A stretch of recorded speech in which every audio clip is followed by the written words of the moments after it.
Hey everyone, it's Paradise, and one of the most iconic JRPG series of all time is getting a fresh remake, and honestly it's pretty exciting, especially for anyone who missed these games the first time around.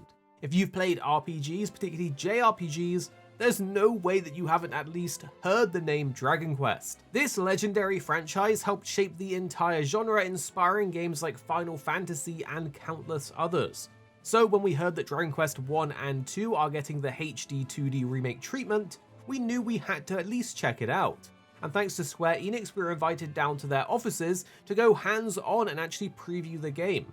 So let's jump in and tell you what we experienced and what to expect from the game itself. But a quick disclaimer, we weren't allowed to capture our own gameplay footage, and we were only supplied with a single trailer with a 1-minute runtime, so that and some screenshots are all we have to be using throughout this video. Now, Dragon Quest 1 and 2 are classic JRPGs where you play as legendary heroes on a quest to save the world. These games are known for setting the foundation of the genre: turn-based combat, epic quests, memorable monsters, and that iconic Akira Toriyama art.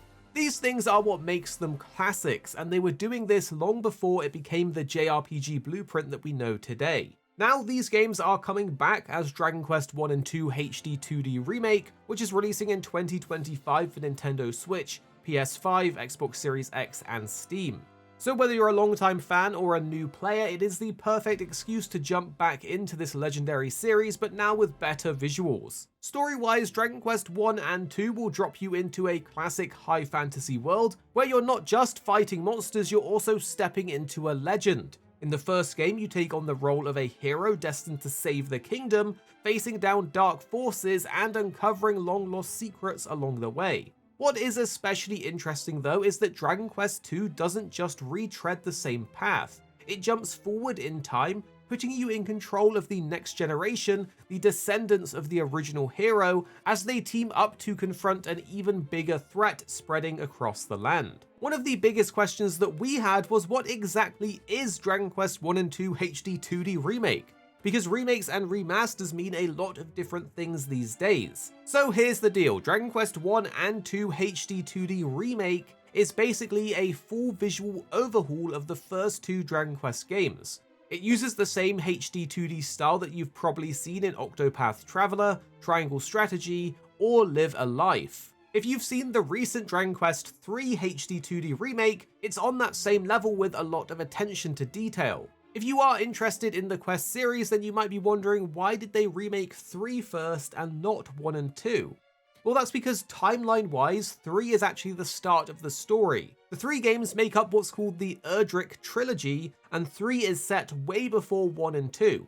So even though they were released in a different order back in the day, the chronological flow of the story makes more sense this way around. That being said though, you don't actually have to play them in order. Each one has its own complete standalone story, so you'll get a full arc whether you start with 1, 2, or 3, so think of it the same way that Final Fantasy works. The remake also includes a bunch of gameplay tweaks and quality of life improvements that help smooth out some of the friction that you would expect from older RPGs. We only had a short amount of hands-on time with Dragon Quest 1 and 2, but from what we did play, the gameplay felt fun and surprisingly fresh. It strikes a really nice balance between classic RPG systems and more modern improvements. One of the first things that stood out was how fluid and intuitive the movement across the map actually felt. Everything is clearly laid out, and for newcomers to the series, this makes everything a little bit more comfy. The objectives are marked directly on the map, so you won't end up wandering around aimlessly or losing track of where to go next. And honestly, it's weird to highlight, but the map design and general quality of life touches were awesome. The map system helps you smoothly move between towns, dungeons, and quest points, keeping the pace tight and avoiding the RPG trope of getting bogged down in menus or random detours. The combat was also a highlight though. There's a good variety of enemies to fight, including the iconic fan-favorite slimes, and now you have options to speed up battles or use auto-battle mechanics, which are super handy if you want to grind or just move the story along faster. We also really enjoyed the NPC interactions. Some of them were genuinely funny and added a lot of charm to it. This helped the world feel a lot more alive and just well-rounded. And this is super important because the story is one of the main reasons that people will be picking this up. Of course, one of the biggest draws here is the new visuals though, and yeah, we really like them. The bright, vibrant colours and detailed enemy designs really pop, especially if you've already seen the Dragon Quest III Remake and are familiar with that HD 2D style. The lighting and depth of field effects give everything a rich, more polished look that just pulls you right in. And the music was pretty good. It was playful and set the mood perfectly, and shifted very smoothly as you entered new areas. Overall, we had a pretty great time with the games. The gameplay felt smooth and enjoyable, the visuals were absolutely gorgeous, and the quality of life updates made a huge difference for what are pretty old games. So if you are looking to try out Dragon Quest, then when this releases, it could be the perfect time for you to jump in.